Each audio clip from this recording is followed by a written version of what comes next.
We can stop paying for this fort and maybe... we need to get over here now. Okay, so we've peaced out. We finished our course. Let's see if this still removes separatism. Because it used to do that. It used to remove separatism. If you form a country, separatism gets removed if you have a core on the province. So I'm very tempted to see what happens here. So Delhi will become the new capital. Country changes to Mughals, take new missions, la la la. It becomes a new primary culture. Government changes to empire, and we get some government reforms. Now, I don't know if this is going to remove my reform progress. But the reason why I'm not picking this is because I'm going to get this one for free. Pretty sure. So here we go. Mughals. And it didn't remove... Wow. It actually didn't. It didn't remove my reform progress. That's amazing. Okay, so do we want new ideas? I think so, yeah. I mean, as nice as these Afghan ideas are, the Mughal ideas are the best in the game, hands down. Well, at least for single player. Changes in your country have led to the reform Ikta no longer being viable and therefore being abolished. And we are now an empire of Hindustani culture. Giving us new ideas, which include some cavalry combat ability plus 20%, core creation cost reduction negative 25, and if we finish our ideas... What? Where's my -3? Where's my tolerance of heathens, man? Oh, that got removed. Oh, would you look at that? So these ideas were changed a little bit. So you get 5% discipline, -1 unrest, 10% idea cost reduction, free military policies, national tax modifier, prestige, and stab. But, and we still have this, right? We still have this, these buttons. For some reason, I'm not really sure if that's the way it's supposed to be, but there you go. Now I also get Indian Sultanate instead of Ikta, which we had before, and if we could switch back into this if we want to, but then it costs 10 corruption, right? But it says government mechanics enables the Ikta taxation ability. Okay, and this one does as well. Except instead of getting national tax and income from vassals through Ikta, we get +3 tolerance of heathens. Which, considering we need to conquer India in the next 90 years, and India is all Hindu, is pretty freaking useful, right? So, ooh, there's some more Theravada here. Oh, that's interesting. I didn't know that. Look at that. Alright, wow, that's cool. So yeah, because this land is all wrong religion, it's kind of useful to have that tolerance of heathens, especially +3, because that means we get no negative effects, which means my religious unity, instead of being 68, is going to be... Okay, no, it's still 68, because it still has a negative effect on religious unity. But what I could do is fix my legitimacy. I'm just doing this to showcase that, and now it's going to be... Okay, for some reason that also made the coalition collapse, which is quite funny to me, actually. Also, we get to see more. No, we were already allowed to see that, right? I think so. Our units are now Indian, which means we have Indian arquebusiers. We still have that god tier general and elephant archers. Even if you switch to cavalry, by the way, you get to keep your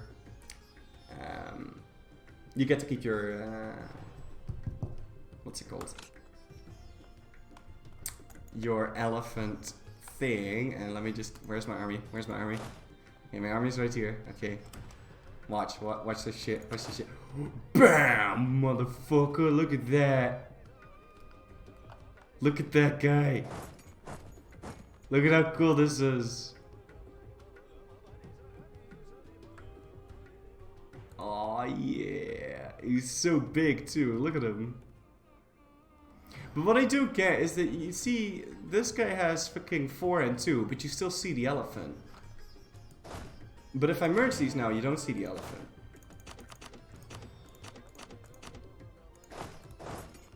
Okay, so if it's 4 and 2, you can still see it. Okay, so you need to have exactly half of your army be horses in order to see the elephant. Okay. Well, that's as good a reason as any for your army composition, right? Like, you'd want to see the elephant. Oh, god damn it. So anyway, there's some more things that our Mughal thing has given us, or switching into the Mughals. We get tier 2, Mughal Diwan, which gives us +1 tolerance of the true faith and +3 number of states.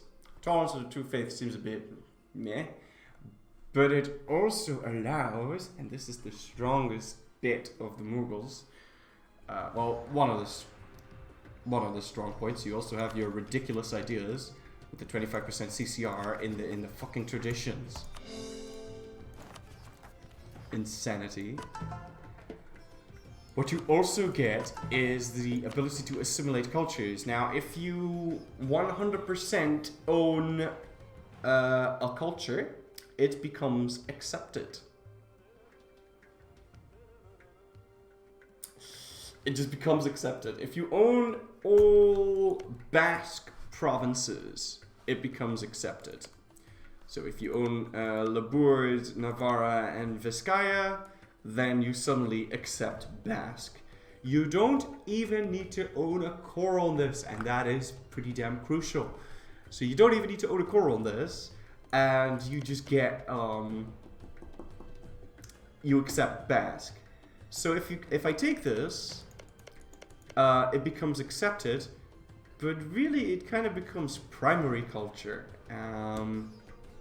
In a way, because when you then try to core this province, you get to core it twice as fast. What? Yes, you get to core it twice as fast. It's just insane. It's ridiculous.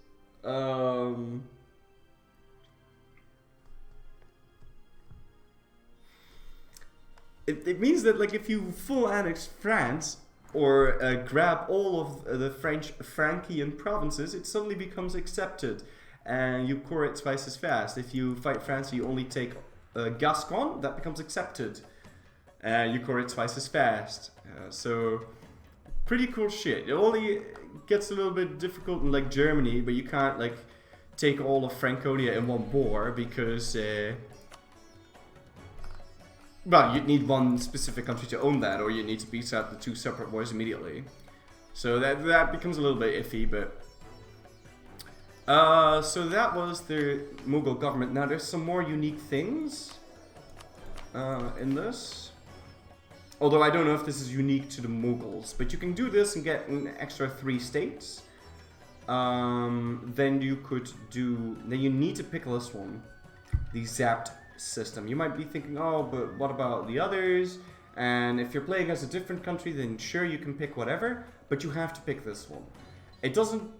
You might think it's not anything special because it's only +3 states. However, you have to pick this because of a mission. And that's actually a bit deceptive because it doesn't tell you that you need to pick this to complete your mission. Well, it does tell you that you need to complete that in the mission, but not on this screen. So just a heads up, pick this, because if we take a look at our missions, and oh my god, by the way, literally all of this is conquer shit. It's like conquer shit, get permaclaims, permaclaims, permaclaims, permaclaims, permaclaims, claims, money. Also, yeah, so you get a fuck ton of money if you just conquer Golconda here. It's so cool. So instead of giving you perma-claims straight away on like all of India, instead you get perma-claims on Hindustan. And then you need to work your way through getting perma-claims on the rest of India.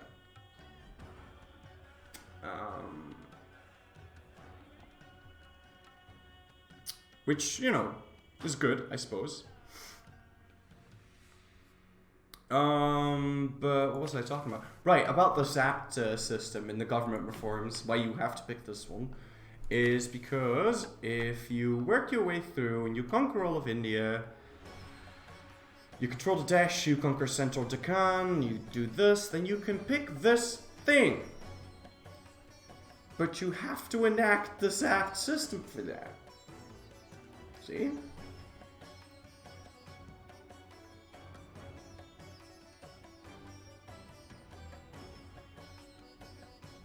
And you might be wondering what this does. Well, spoiler alert. You press this, and then you get an option to release the south of India, to release Deccan, which is an endgame tag. It's also a formable country. But you can release Deccan, and it's about yay big. So not this part of the coast, but it owns like this. And it becomes a vassal, and it becomes super loyal. They get a whole bunch of modifiers to make them loyal and happy and whatnot. And if you choose to release them, you get 10% admin efficiency. That means that if you're the Mughals, your max admin efficiency is 80%. 80%. Which means that if you conquer a country, you only get 20% of the overextension, 20% of the aggressive expansion, and it's 20% of the cost to the war score cost. So you can just freaking... And also, with that, with 80%, if you want to diplomatically annex something, it gets even weirder, because it's only 20% of the cost to integrate something, and then you get a 25% discount on that because it's because of influence ideas. Oh, by the way, a little side note about influence ideas: they removed the policy with influence and admin, and if they hadn't have done that, and you, oh my lord, oh my fuck ton, oh god, the pain, the horror, oh my god, you'd be able to integrate shit for like 2 dip. It's insane. This means though that if you do this and you get admin ideas, which of course you would want to get, then anything under 4 development you can core for free. Anything 4 and below. And then for the next 4 developments, so between 4 and 8, dev is going to cost you 1 admin and then 2 admin. For the 4, so it's so incredibly cheap. Everything's so freaking cheap. It's amazing. It's actual ridiculousness how strong the Mughals is now. It's so OP. It's so OP. It's ridiculous. It's just insane. It's insane. So yeah, this is all some pretty cool shit. We're not a great power apparently, and nobody's embraced the Renaissance.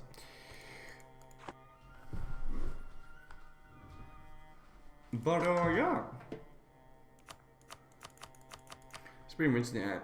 I really like that. It's a bit upset though. I'm a bit upset about this. I'm not able to convert this shit.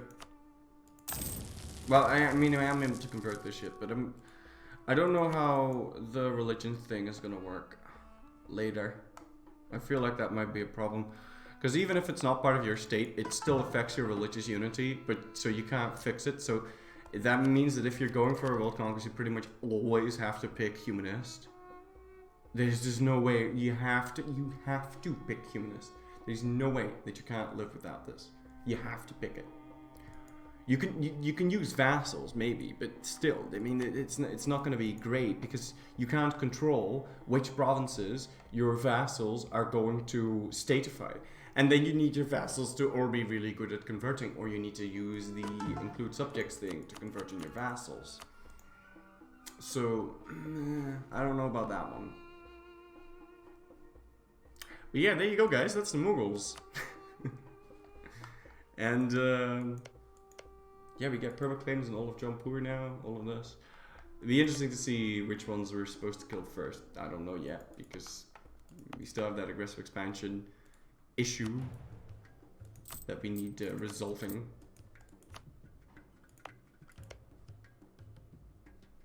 So I don't really know about that. Anyway, guys, I'm gonna go for a smoke. So I'll see you guys in a bit. I really should stop saying that because it makes there's no point to saying that. Yeah. Mughals. Oh, actually, one last thing, right? So every culture in the world, well, almost every culture in the world, if you fully own the entire culture group, you assimilate the entire culture group, obviously, because you can also assimilate individual cultures and they'll become accepted, right? But if you own a specific culture group, then you get a bonus. It's different for every culture. So if we own all Hindustani, we get an additional 10% CCR, meaning we'll have, let's see, 30, 55, 65% CCR, just like this. 25% from Mughals, 25% from Atmanides, 5% from our thingy, our lenient tax, no, land acquisition, or 5%. So we're sitting at 25, 25 is 50, 55, and then we get 10% from Hindustani is 65, and then I don't know if there is a specific mission, but there must be, right? I don't know, there probably is a mission. Let's take a look here.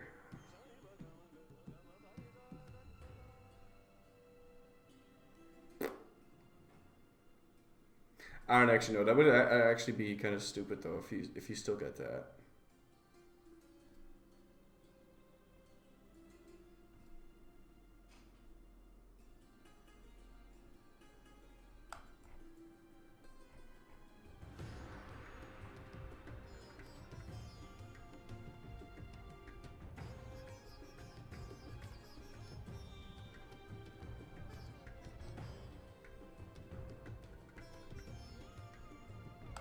No, I don't think you can. I don't think you do. No.